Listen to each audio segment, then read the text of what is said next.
Is your yoga showing? Yoga involves a showing forth. Paramahansa Muktananda told me one day, a person who does yoga should look like it. I don't mean a pretense. It's like the great yogini Sister Gyanamata said one day,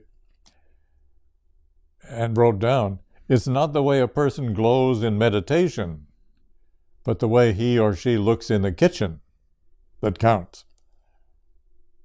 Your yoga practice needs to show forth. Actually, God is showing forth through you when you are tuned in to harmony of body, mind, and spirit. If you and spirit are friends, there is proof, it's evident. If nothing is shown, nothing is manifested, there's no understanding of spirit going on. Mystics and yogis in general say first there is spirit, and spirit is your essence. And people who know this essence can't help it. It shows forth, it shines from them. There are two stages of awareness that we like to refer to in yoga. Ashti, everything is spirit. That's one state of realization. You're immersed in spirit. You realize everything that exists is made of spirit.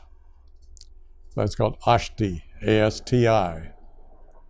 And that leads to Bhati. And God has become all this universe and all these people. God has become nature. Ashti and Bhati. God is the only reality, and God has become all this, the universe, the people, everything that exists.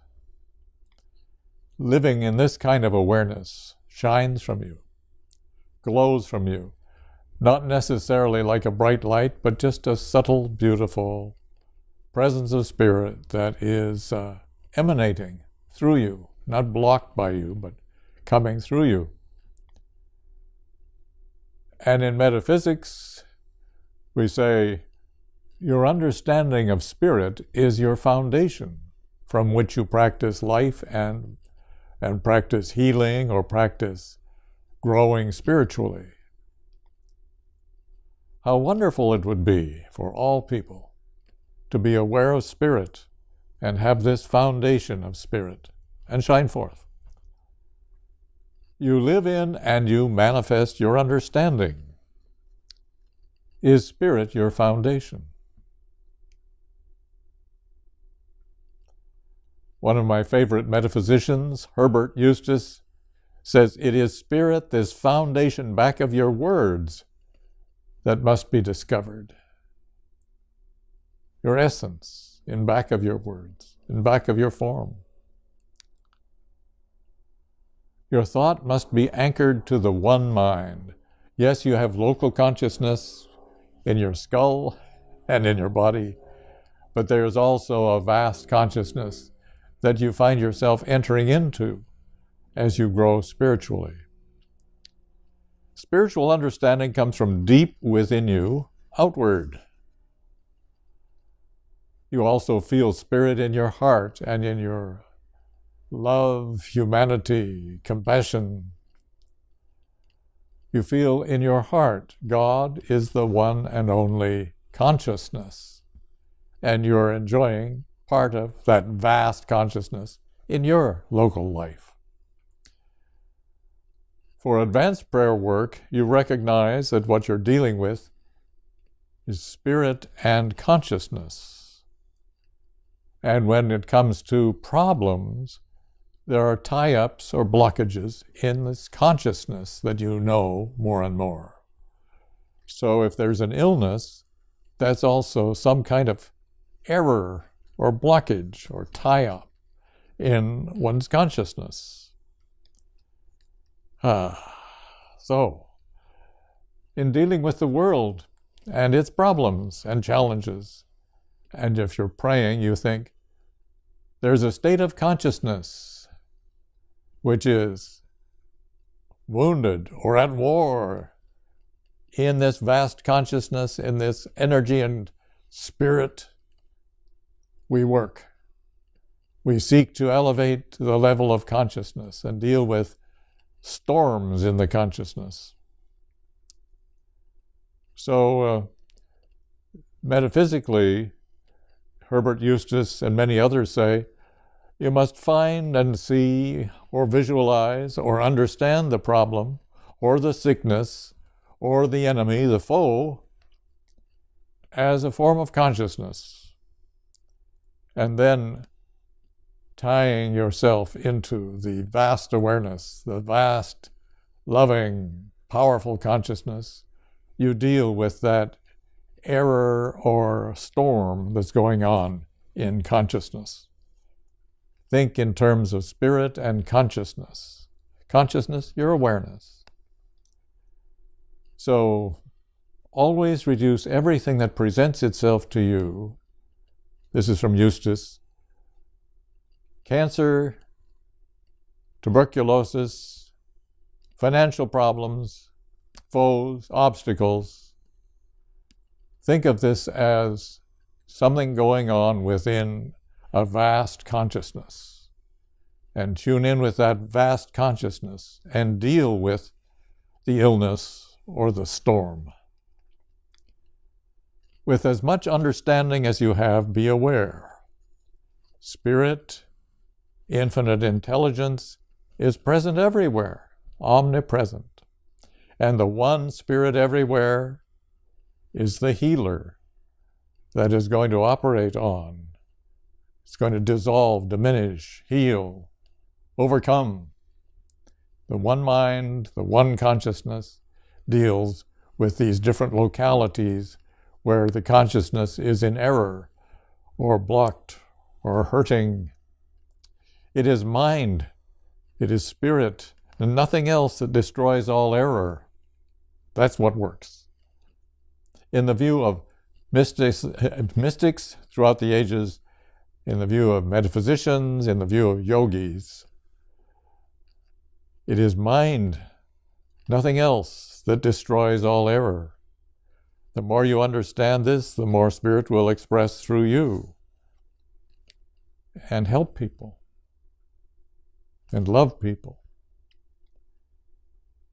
The allness of mind, this presence of consciousness everywhere, is the power you can use by tuning in with it. You are part of and within this allness, and you ask it to operate in a beautiful way in anything that comes to mind as being a problem or an emergency, a trouble, a sorrow. So Eustace says, you, Lord, are almighty, and I know it. Evil is a lie and powerless. God is all. This will win every time, he says. A metaphysical focus from Herbert Eustace. You, Lord, are almighty, and I know it. Evil is a lie and powerless. God is all. This will win every time. You destroy the claim of sickness. You destroy the obstacle, the threat, the problem by realizing the allness and omnipotence of the one mind as the all mind.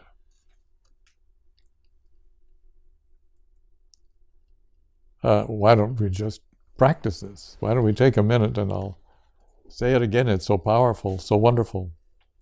The allness of mind is the power you can use by tuning in with it. You're part of, within this allness. So, focusing on a particular problem, or an illness, or a war, or a famine. You, Lord, are almighty, and I know it. Evil is a lie and powerless. God is all. Maintain that consciousness, and let the infinite consciousness operate go to work, transform, release, overcome. Let's do this for a few minutes.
And now I'm going to continue, but feel free to turn off this talk and just go deep. You destroy the claim of sickness, obstacle, threat, and problem by realizing the allness and the omnipotence of the one mind as the all-mind. This metaphysical process leads to the destruction of anything unlike good. If it's not good, spirit can move there and abide as goodness. This process is not really destruction. It's only the pressure of the one mind spontaneously eliminating anything unlike itself. It's the pressure of the one mind eliminating everything unlike itself, that goodness may prevail there, preside there. The appearance, how this is going to come about, must be left to divine wisdom, not to our idea of how Spirit's supposed to manifest here, but just that Spirit is entering into this, manifesting, changing, but we don't try with our minds to say what's supposed to happen here, just that Spirit is operating in this area that you brought into your prayer life. So it's very exciting to practice interplaying with Spirit, the infinite Spirit.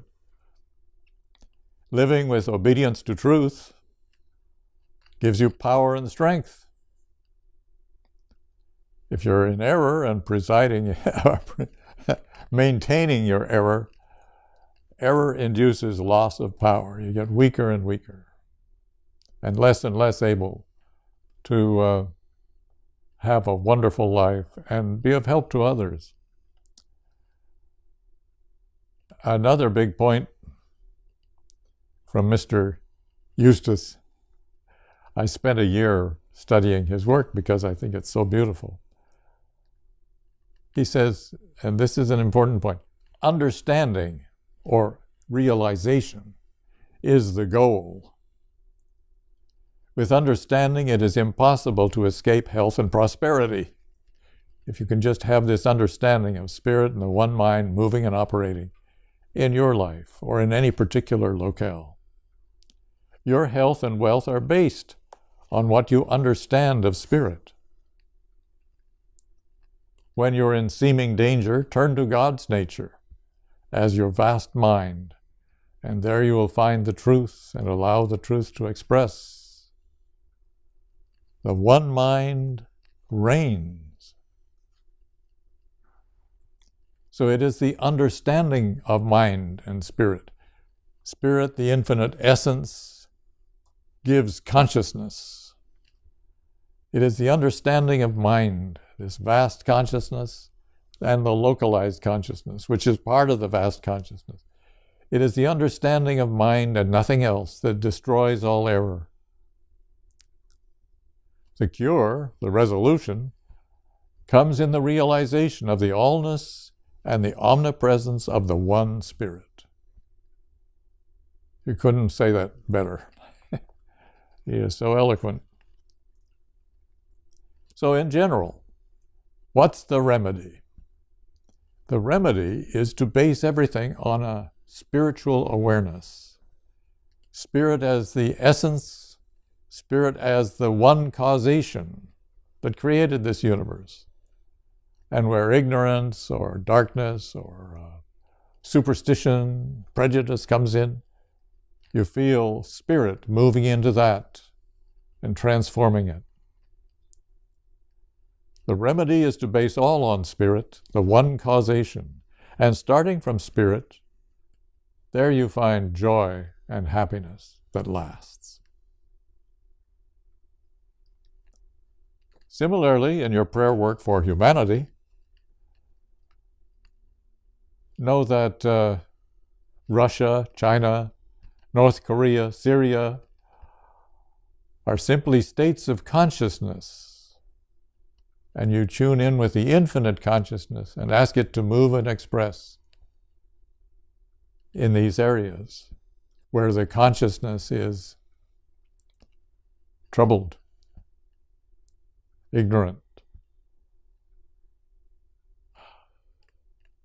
Simply states of consciousness. It looks pretty material, doesn't it, with tanks and nuclear weapons. But think of those as expressions of consciousness within the might and the power and the greatness of the infinite consciousness. Why don't you try a few prayers? Let's do it.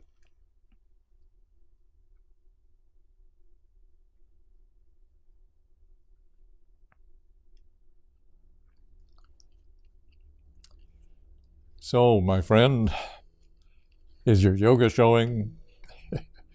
Here are some concluding concepts. Spirit is all-knowing. Spirit is goodness. The one Spirit governs all. To pray in this highest sense is to be one with the infinite Spirit. You pray with understanding of spirit and how it operates. When you know there's only one mind, only one, you have God-given dominion. The one mind has dominion. The fate of a person who understands spirit by experiencing spirit, the fate is settled. You live beyond time. You have eternal life. You live in harmony. You live in joy. Is your yoga showing?